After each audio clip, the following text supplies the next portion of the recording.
Pelosi's announcement follows over 8 hours of testimony before the House Judiciary Committee in which 3 of 4 constitutional scholars argued that President Trump had committed impeachable offences. At the centre of this is the pressure campaign at the behest of the president conducted against Ukraine to publicly launch investigations into his political rival Joe Biden and his son. Pelosi spoke from the Speaker's hallway where she first launched the impeachment inquiry in September.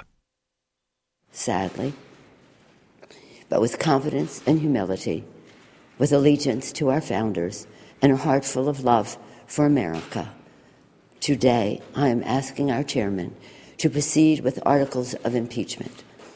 I commend our committee chairs and our members for their somber approach to actions which I wish the president had not made necessary. Pelosi says President Trump abused his power. The facts are uncontested. The president abused his power for his own personal political benefit at the expense of our national security by withholding military aid and crucial Oval Office meeting in exchange for an announcement of an investigation into his political rival. Our democracy is what is at stake. The president leaves us no choice but to act because he is trying to corrupt once again the election for his own benefit. The president has engaged in abuse of power, undermining our national security and jeopardizing the integrity of our elections.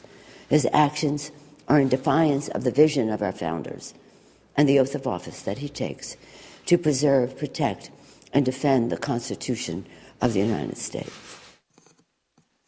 Wednesday's Judiciary Committee, responsible for drafting the articles, heard from these constitutional experts, 3 chosen by Democrats and 1 by Republicans, about whether the president's actions constituted impeachable offences. If we cannot impeach a president who abuses his office for personal advantage, we no longer live in a democracy.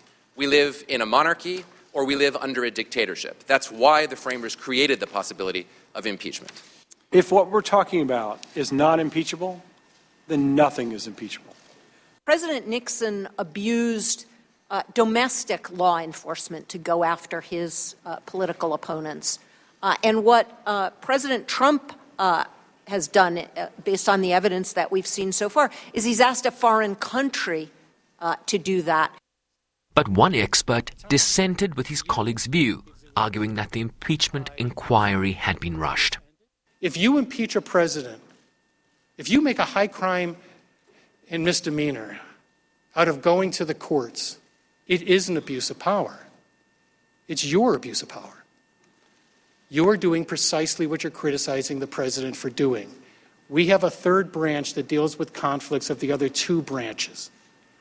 And what comes out of there and what you do with it is the very definition of legitimacy. The latter arguing that the current evidence does not show that President Trump committed a clear criminal act. President Trump tweeted after Pelosi's announcement that he is being impeached over nothing, expressing confidence that he'd win, banking on Republican unity in the Senate, where an increasingly likely impeachment trial will take place. Current Democratic timelines suggest the Judiciary Committee will begin publicly debating and voting in the articles by the end of next week, which could set up the process for a full vote in the House before the weekend of the 23rd. Shervin Ricepies, SABC News, New York.